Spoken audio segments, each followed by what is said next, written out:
मिलने गए, पूरे परिवार से मिलने गए, वहाँ एक भी सदस्य नहीं, इसको क्या मानेंगे? देखिए मेरी जिम्मेदारी ये है, देखिए मैं जानता हूँ यार नवीन भाई तो और ये बात आप भी जानते हो, और जब मैं पहुंचा हूँ तो मैंने वो बाइट भी सुनी है, एक चैनल के माध्यम से कुछ खबर आई, हालांकि मैं सिग्नल या उसके नेटवर्क न आने की वजह से मैं नहीं सुन पाया।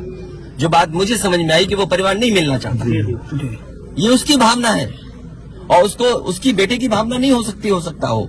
कुछ ऐसे नेता हैं जो उसको समझा रहे होंगे कि तुम मत मिलना, तुम उनको नीचा दिखा दो, अपमानित कर दो।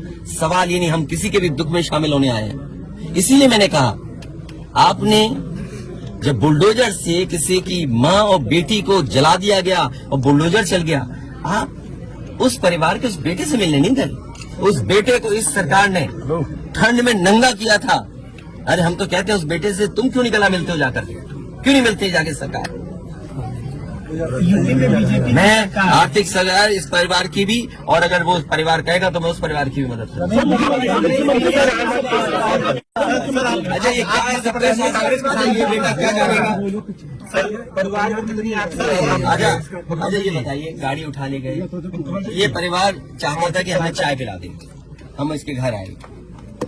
आप बताइए, चीनी चाय की पत्ती से लेकर कोई सामान नहीं ला सकते, पानी नहीं ला सकते। अरे किस बात के लिए सुरक्षा है? सुरक्षा तो इस बात की, इनकी जान की सुरक्षा होनी है। अगर इनको कोई जरूरत है तो सुरक्षित होकर के जाएं बाजार, और सुरक्षित होकर के बाजार से लौट के आ जाएं। ये इसका मतलब सुरक्षा है। सुरक्षा का मतलब ये थोड़ी कि घर को, परिवार को कैद कर दो, गाड़ी उठा ले जाओ, यहाँ से सामान ले जाओ। मध्य प्रदेश का भी मत पूछो, मैं आपसे कह रहा हूँ नहीं, कोई आर्थिक सहायता नहीं। ये परिवार अगर पढ़ेगा लिखेगा, जो पढ़ाई करना चाहेगा, जो मदद कहेगा मैं करूंगा। इस परिवार की हम मदद करेंगे, और मैं सरकार से कहूंगा कि अगर वो सरकार मदद करती है तो दोनों परिवार की मदद करें। सर, जो इंडिया गठबंधन में मध्य प्रदेश, देखिए मैं डीएम के स्टेटमेंट को मैं मानता हूँ। डीएम ने जो बात कही कि रिटेलिएशन में वो घटना हुई, और उस समय किसके मन में, किसके दिमाग में क्या था, किस वजह से अंधकार छा गया, और फिर उस घटना की वजह से घटना हुई है। और घटना वो भी गलत है, घटना ये भी गलत है। अगर ये सवाल आप पूछते हैं मासूमों के लिए, मासूमों की कभी जान नहीं जाती। अगर प्रेम यादव की जान न गई होती तो, प्रेम यादव की जान नहीं जाती तो किसी मासूम, किसी की जान नहीं जाती।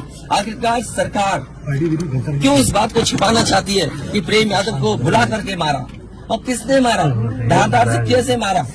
और यही नहीं, आप बताइए, सुल्तानपुर में क्या एक ब्राह्मण डॉक्टर को ड्रिल से नहीं मार दिया? ड्रिल से, क्या ड्रिल से नहीं मारा? क्या उनके परिवार के बच्चों को आपने गले लगाए? क्या उनके परिवार के सदस्य अस्पताल मिलने गए? क्या आपने सोशल मीडिया के लिए वो तस्वीरें खिंचवाई कि उनसे गले मिलते हुए तस्वीर खिंचा लें? मैं जानता हूँ दुख किसी के जाने का, किसी के खोने का। आज हम जरूर इस परिवार के साथ हैं या और लोग हैं, लेकिन जब वो अकेले बैठेंगे, कभी याद आएगी उनके परिवार के सदस्य की, तो उन पर क्या गुजरेगी सोचिए आप। बेटियां उसकी छोटी, क्या बुलडोजर चलेगा? ये जनता रोक देगी बुलडोजर को। और सवाल ये नहीं है, सवाल ये नहीं है, सवाल ये नहीं है।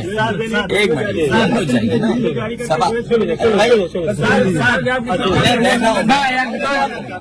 ये जो बुलडोजर चलाने की भाषा है, जो बुलडोजर चलाने की संस्कृति है, ये मत समझिए बुलडोजर में दिमाग नहीं होता है। अगर बुलडोजर न्याय देने लगा तो अगली सरकार भी यही करेगी। इसलिए मैं सोचता हूं कि अगर आप योगी हैं, योगी की परिभाषा यही है, दूसरे का दुख अपना दुख समझे। आप अपना गिराते हैं तो मुआवजा लेते हैं। आपकी किसी की हिम्मत हो अगर ये बात की कि उन्होंने अपनी बिल्डिंग गिराई और कितने करोड़ मुआवजा उठाया, अगर आप इसे बुलडोजर चलाना चाहते हो तो उतना ही मुआवजा देना जितना मुआवजा आपने खुद लिया सरकार से।